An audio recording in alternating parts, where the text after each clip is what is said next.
കോഴിക്കോട് ജില്ലയിലെ കുരുവട്ടൂർ പഞ്ചായത്തിലെ കോണോട്ട് ദേശത്തെ തുറയിൽക്കാവാണ് ഞങ്ങൾ പരിസര നിരീക്ഷണത്തിനായി തെരഞ്ഞെടുത്തത്.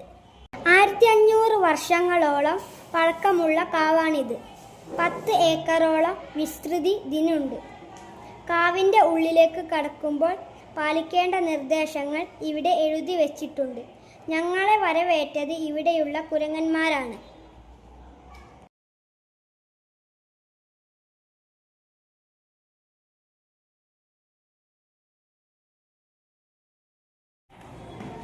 പ്ലാസ്റ്റിക് മാലിന്യം നിക്ഷേപിക്കാനുള്ള ബിന്നുകൾ സമീപത്തു തന്നെയുണ്ട്.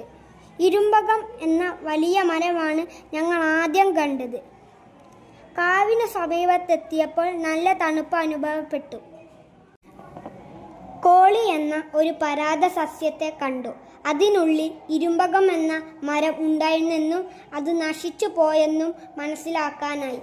ഈ കോളി ഇത്തിൽക്കണ്ണി വിഭാഗത്തിൽ പെട്ട ഒരു പരാത സസ്യമാണെന്ന് പറഞ്ഞു തന്നു. കൂടാതെ കാക്കാമരം, മഞ്ചാടി, പൈൻ മരം, ഇലവെങ്ങം, കാഞ്ഞിരമരം, വെള്ളഞ്ഞാറൽ, ഉങ്ങ്, ഈർമ്പന, ഈന്ത് തുടങ്ങി ധാരാളം മരങ്ങൾ ഇവിടെയുണ്ട്. ഇവിടെയുള്ള മണ്ണിൽ നിറയെ ഇലകളും മരത്തിൻ്റെ അവശിഷ്ടങ്ങളും വീണ് മണ്ണ് കറുത്ത നിറമായി മാറിയിരിക്കുന്നു.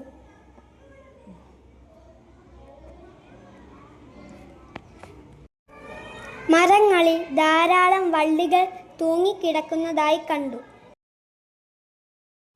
ഉള്ളിലേക്ക് കടന്നപ്പോൾ 1-2 ഇടങ്ങളിൽ പ്ലാസ്റ്റിക് കുപ്പികൾ കണ്ടു. എന്നാൽ പ്ലാസ്റ്റിക് മാലിന്യങ്ങൾ കൂടുതലായൊന്നും ഞങ്ങൾ അവിടെ കണ്ടില്ല.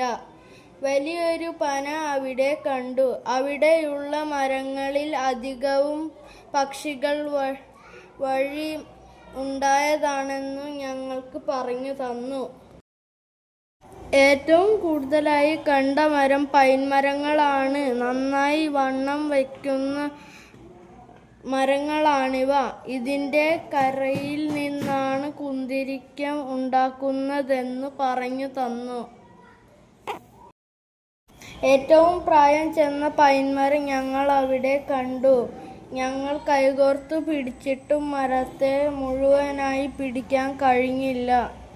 3 പേർ കൂടി ഉണ്ടായിരുന്നെങ്കിലേ ആ മരം ചുറ്റിപ്പിടിക്കാൻ കഴിയുള്ളൂ. അത്രയ്ക്കും വണ്ണമുണ്ട് ആ മരത്തിന്. കാവിൻ്റെ പരിസരത്ത് ഒരു ചിറ കണ്ടു. അതിൻ്റെ കരയിലൊരു താമരമരമുണ്ട്.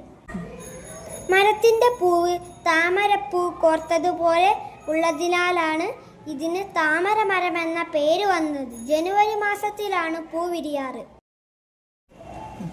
ഈ പ്രദേശത്ത് ധാരാളം പക്ഷികൾ വരാറുണ്ട്.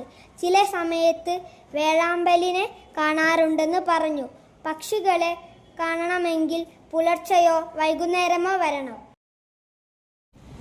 ചിറയ്ക്ക് സമീപമുള്ള വെള്ളഞ്ഞാറലിൻ്റെ അടിയിൽ ഒരു വലിയ പൊത്തു കണ്ടു. ചിറയിലെ ആമകളാണ് ഈ പൊത്തുകളിൽ ഉണ്ടാകാറുള്ളത്.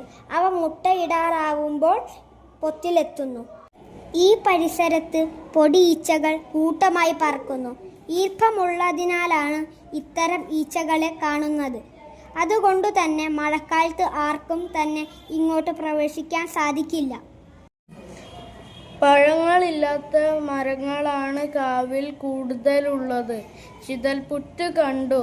ഇവിടെ മരങ്ങളാരും മുറിക്കാറില്ല.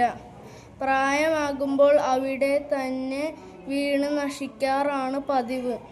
പ്രായം ചെന്ന ഒരു മരത്തിൻ്റെ അവശിഷ്ടങ്ങൾ ഞങ്ങൾ അവിടെ കണ്ടു. പിന്നീട് ഞങ്ങൾ മരത്തിൻ്റെ വേരുകൾ ശ്രദ്ധിക്കാൻ തുടങ്ങി. വലിയ മരത്തിൻ്റെ വേരുകൾ മണ്ണിലൂടെ നീണ്ടു പോകുന്നതു കണ്ടു. അതിൽ നിന്നും വ്യത്യസ്തമായിരുന്നു പനയുടെ വേര്. അവ മരത്തിൻ്റെ അടിഭാഗത്ത് കൂട്ടമായി നിൽക്കുന്നു. ഈ ഇനത്തിൽ പെട്ടതാണ് തെങ്ങ്, കവുങ്ങ്, മുള എന്ന് ഞങ്ങൾ മനസ്സിലാക്കി. ഇത്തരം മരങ്ങൾ ഒറ്റത്തടിയായി വളരുന്നവയാണ്.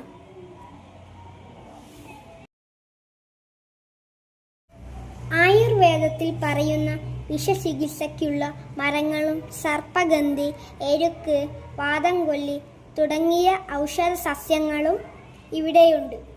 വലിയ മരങ്ങൾ ഒഴിച്ച് ബാക്കിയുള്ളവരെല്ലാം ഔഷധ ഗുണമുള്ളതാണെന്ന് അറിയാൻ കഴിഞ്ഞു.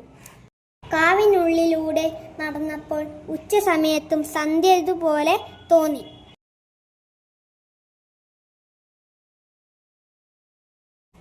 ഈ കാവുള്ളതു കാരണം പ്രദേശത്തെ കിണറുകളിൽ വെള്ളം വറ്റാറില്ല. ശുദ്ധവായു ലഭിക്കുന്നതുകൊണ്ട് ശ്വാസസംബന്ധമായ രോഗങ്ങൾ ആർക്കും തന്നെയില്ല. ആരോഗ്യകരമായ ജീവവായുവും നല്ല വെള്ളവും നല്ല ശാന്തമായ അന്തരീക്ഷവും നൽകുന്ന ഈ കാവ് ഗ്രാമത്തിൻ്റെ ഐശ്വര്യമാണ്.